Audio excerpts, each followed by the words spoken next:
I'm removing the front suspension components.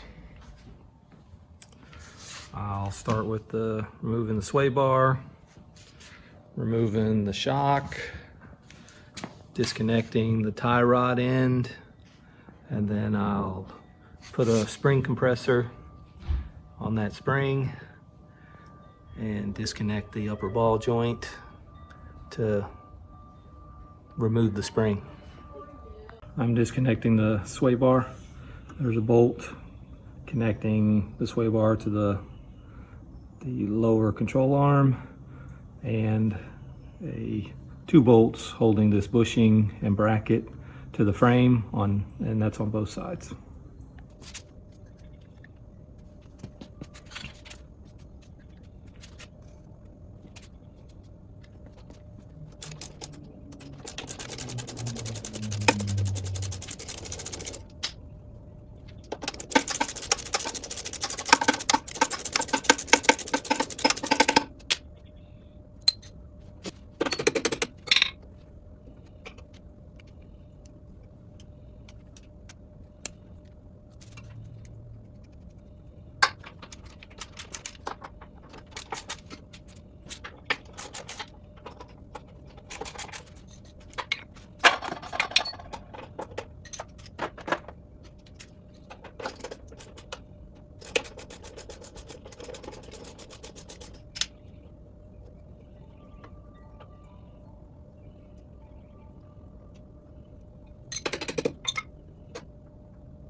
I'm preparing to remove the tie rod end from the extension from the knuckle, and I noticed something here.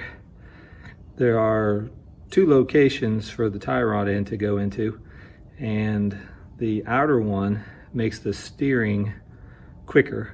And I just noticed that this on both sides, it's filled in with, I guess this is lead, a lead plug or something.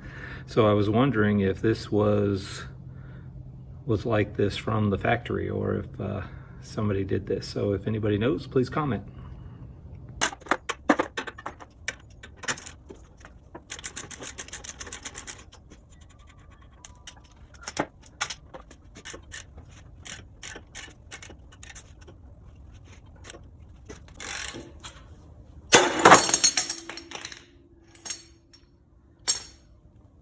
Removing the shock, there are two bolts on the bottom and one on top.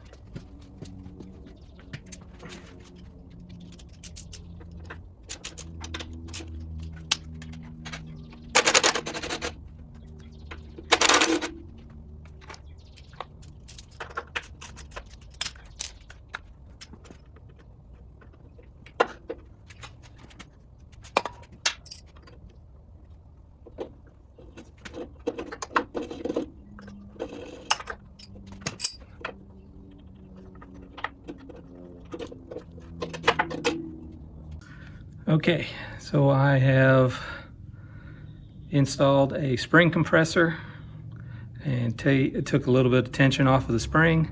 So the spring compressor, the purpose of it isn't to actually compress the spring completely. It's just to take a little bit of tension off so that when you disconnect the knuckle at the upper ball joint, it doesn't fly open. You know, it doesn't expand rapidly. I've also put a strap, a tie down strap on the spring, and I have the jack under the spring also. So I'm going to break loose this ball joint. I've loosened the castle nut already, and I'm going to use the ball joint tool to break this loose.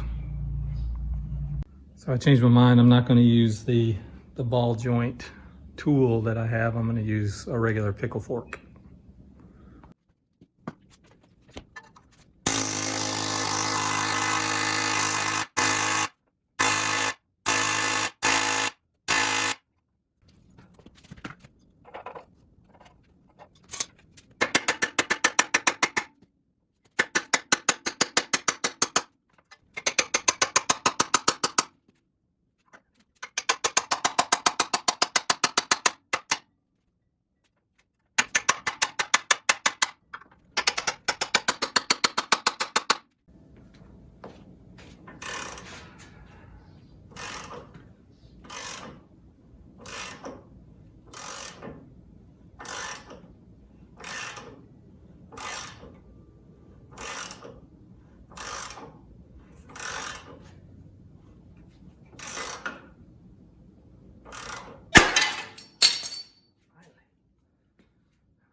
Okay, you can see I started with this ball joint separator. Then I tried the pickle fork and had little success with that. And then when I was able to get the boot out of the way, I went back to the ball joint separator because it is easier to use than a pickle fork. All right, so now I need to continue to loosen that castle nut. Hopefully it doesn't spring open on me. That's the biggest danger.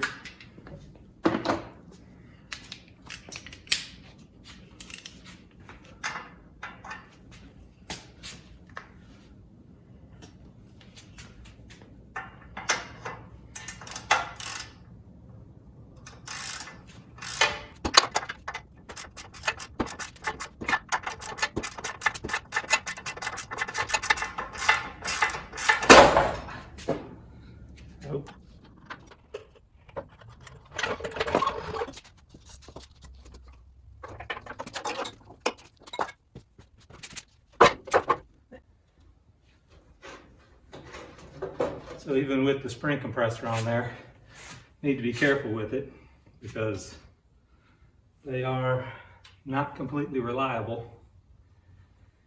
And I don't want it to slip off and come open on me.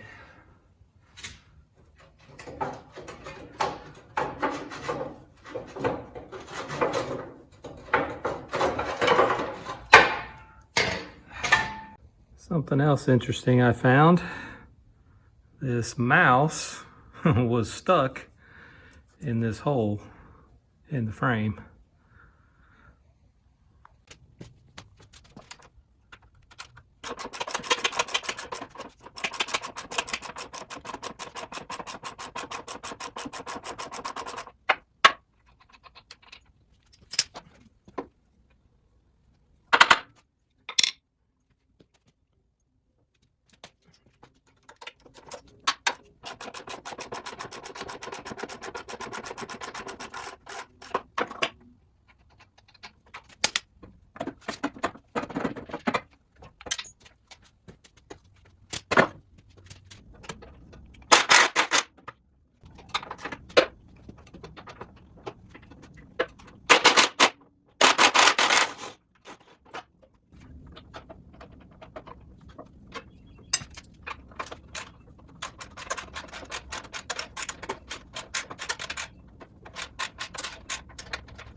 I'm removing the steering component. There are 3 nuts and a nut on the bottom.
At the moment, I don't have the right puller to pull this pitman arm off. I don't have one big enough to pull this pitman arm off. So I'm going to pull it off at the at this joint.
Finish removing the steering ram and tie rods and all the other plumbing associated with the steering.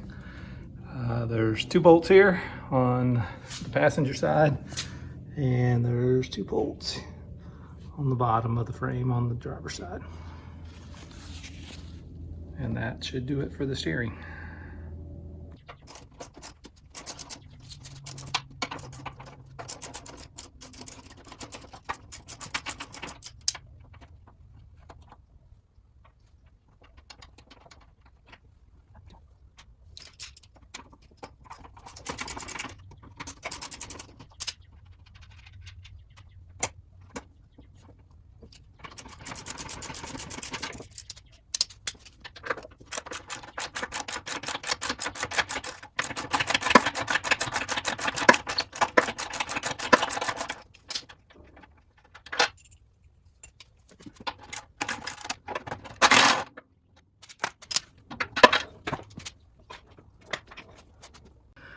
Since my pickle fork and the ball joint separator were they didn't work as well as I would like them to, I'm going to try another way of separating this this ball joint, separating the knuckle from the ball joint. So I still have the spring in here. I did put the spring compressor on in a different way.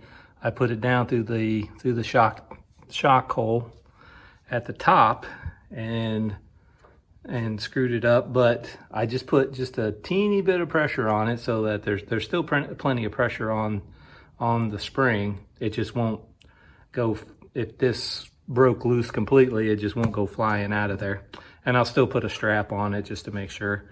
And then when I do this, I'll try to stand away. But what I'm going to do is loosen this castle nut about a 1/4 inch or so, and then hit this little place on the knuckle, trying to get it to break loose using the shock instead of, or not the shock, but using the spring instead of a ball joint separator.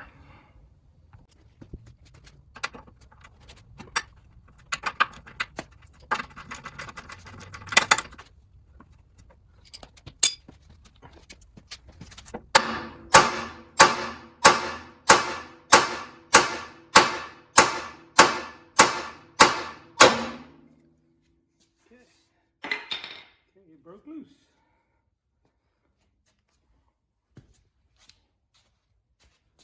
All right, now that that's loose, I'll tighten up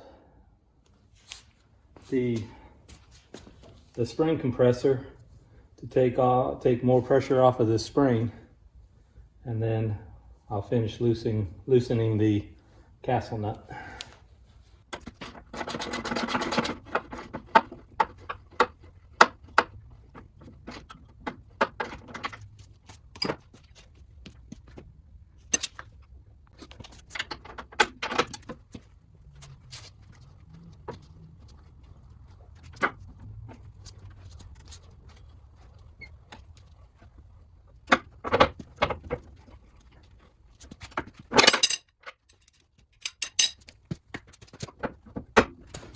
Okay, there's almost no pressure on the suspension from the spring, so I should be able to remove that castle nut.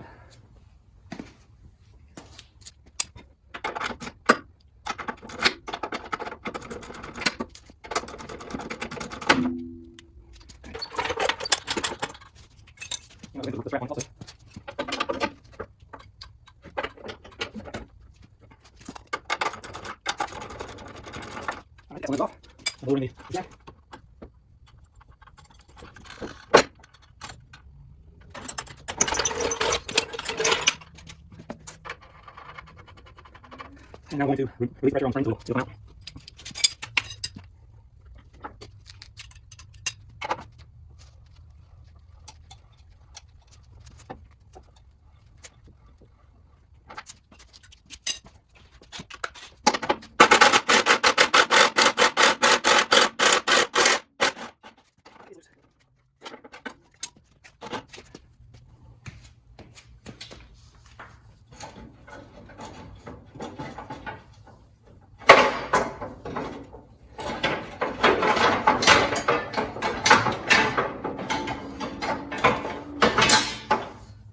Okay, there we go. Spring is off.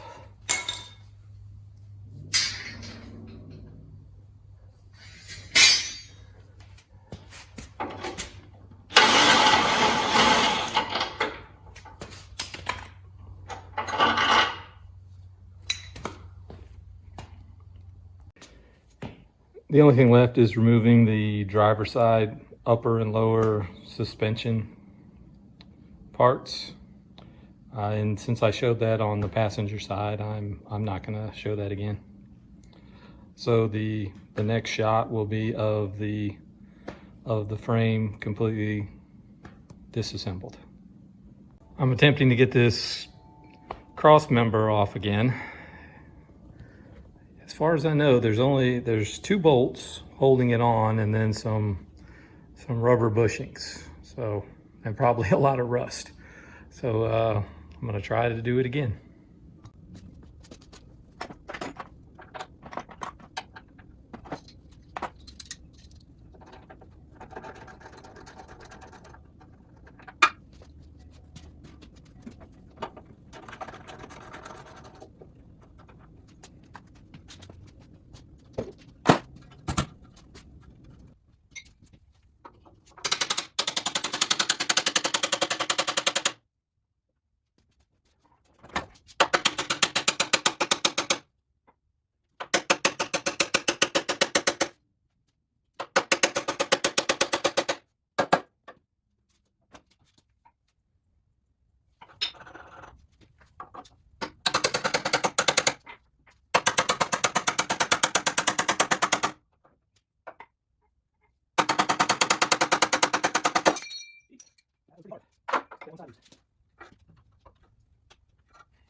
I didn't want the cross member to just flop on the ground, so I put a bike stand underneath of it.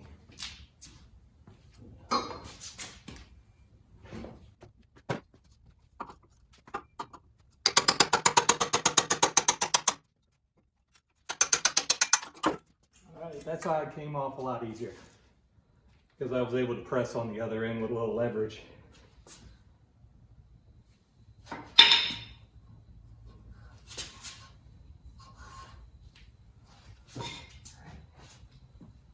Just checking to see if I did any damage to anything.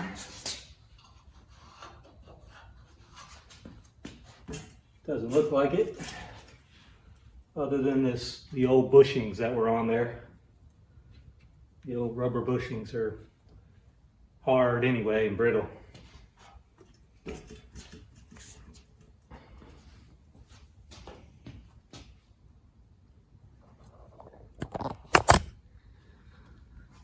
Okay, so that is it. Everything is off of the frame.